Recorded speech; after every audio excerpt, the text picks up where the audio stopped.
Hello everyone. May you always maintain your enthusiasm and patience as you nurture your little rose cuttings in your garden.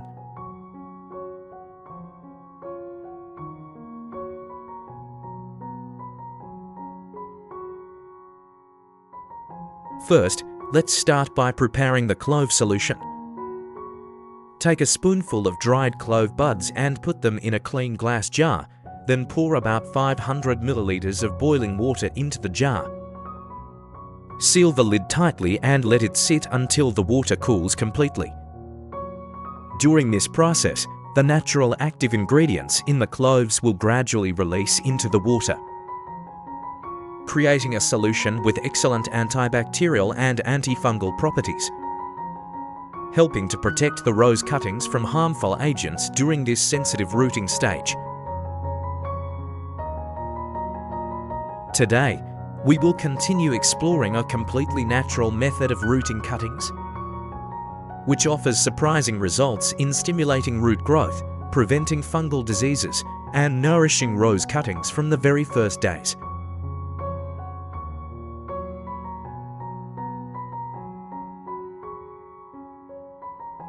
While waiting for the clove solution to cool, we will prepare the rose cuttings.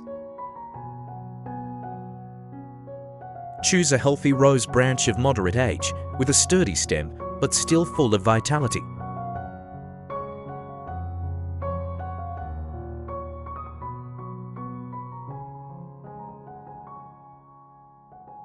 Use scissors or a sharp knife to remove all leaves and thorns, and also remove any old, withered, or damaged petals.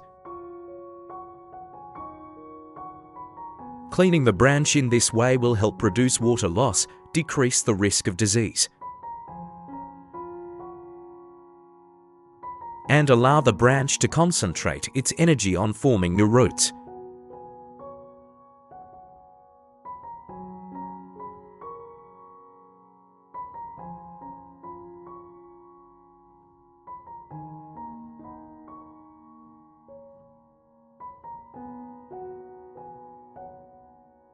Then, trim the rose branch, leaving only about 20 centimeters in length, ensuring that healthy dormant buds are still present.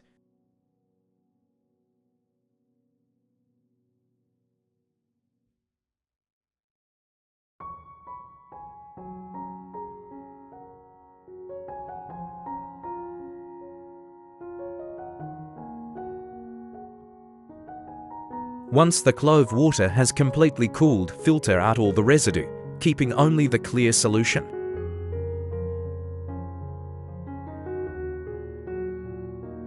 Soak the rose branch in this clove solution for about 30 minutes. This time is sufficient for the solution to penetrate the surface of the stem and cuts, providing gentle disinfection.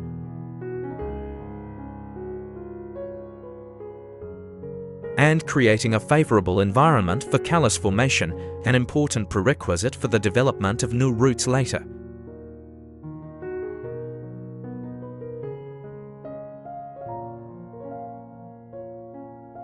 Next, we prepare the potatoes. Take a fresh potato, wash it, and cut it in half. From this half, cut out a piece of potato about 3 by 3 centimeters in size. Then use a small knife to make a hole in the center of the potato piece and set it aside. This piece of potato will act as a living nutrient source, providing starch and stable moisture to the base of the rose stem.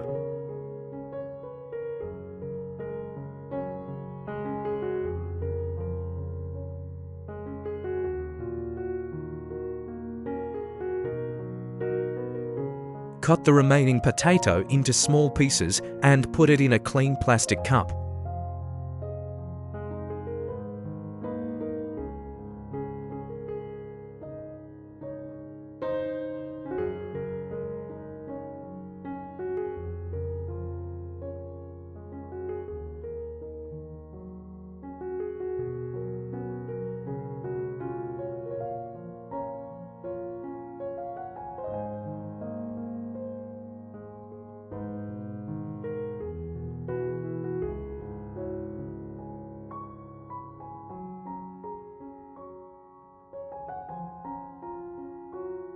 Add 500 milliliters of warm water, stir well.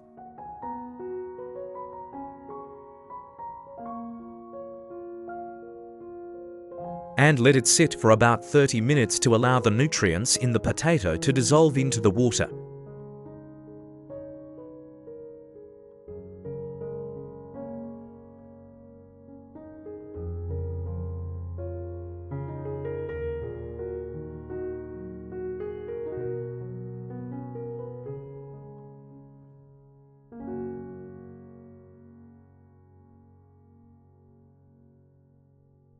After both solutions have soaked for the required time, filter the potato solution, completely removing the pulp.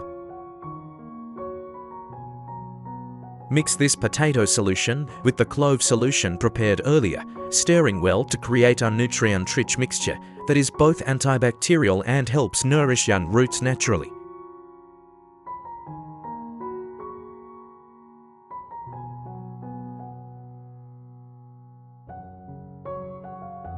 Prepare another clean plastic cup and fill it about 1/3 full with treated river sand. Gently insert the base of the rose, cutting into the small hole already drilled in the potato slice. Then, place both the potato slice and the rose cutting into the cup of sand. Continue adding sand until the cup is full, then gently press around the cutting to secure it and prevent shaking that could damage the delicate tissue.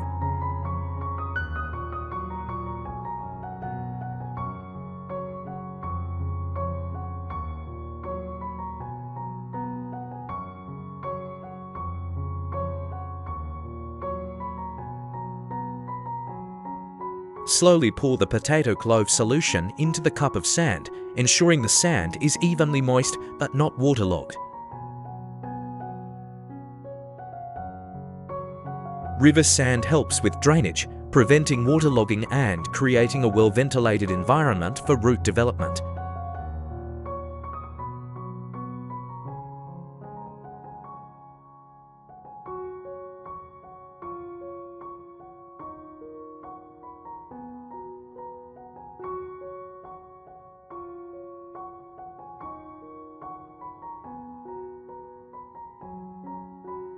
Finally, cover the entire cup and rose, cutting with a clear plastic bag or plastic cup.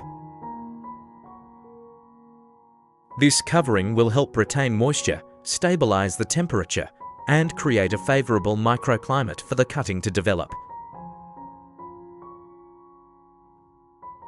Place the cup in a cool, airy place, away from strong winds and direct sunlight.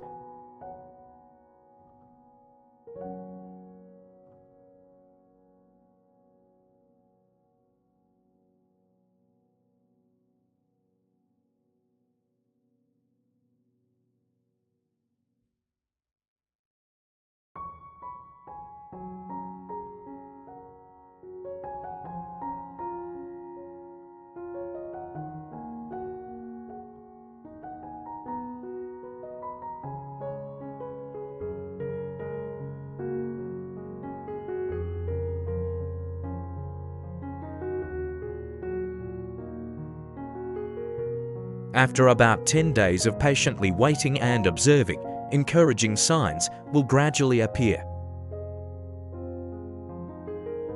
On the branch, fresh green shoots gradually emerge, indicating that the rose cutting has adapted well and the propagation process is progressing successfully.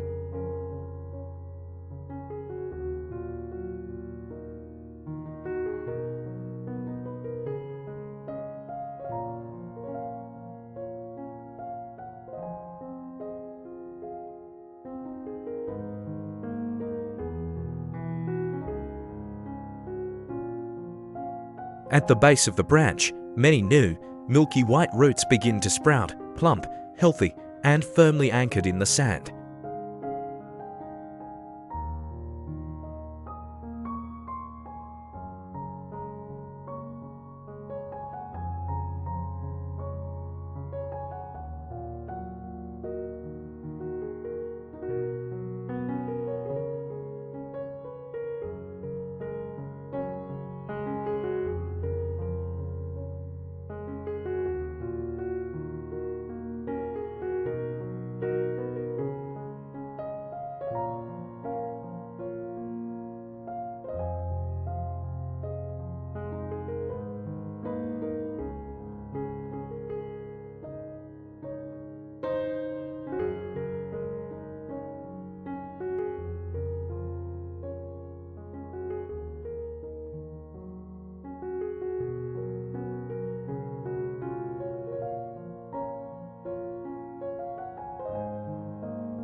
Once the root system is well established, you can gently transfer the rose cutting to a well-draining pot. Using coconut fiber as a growing medium to continue nurturing the plant long-term.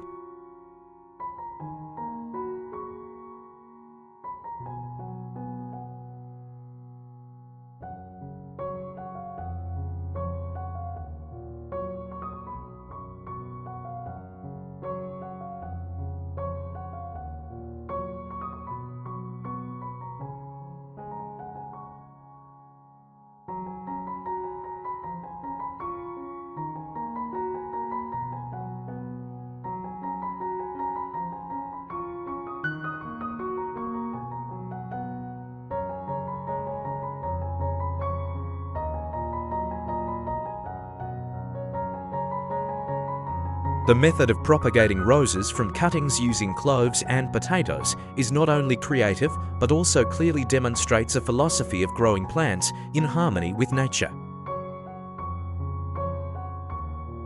Without the need for chemical rooting hormones, you can utilize readily available materials to create a safe and healthy environment for rose cuttings to take root and grow.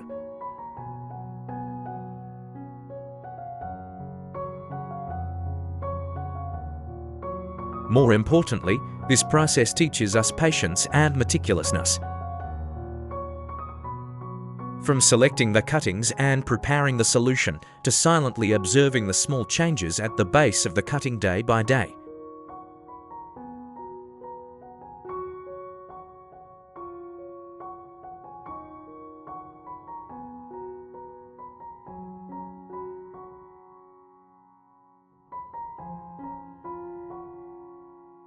These moments create a unique joy for the gardener, witnessing life sprouting from the simplest things. And that is also the motivation for us to continue exploring, experimenting, and spreading sustainable, nature-friendly rose cultivation methods in our own small gardens.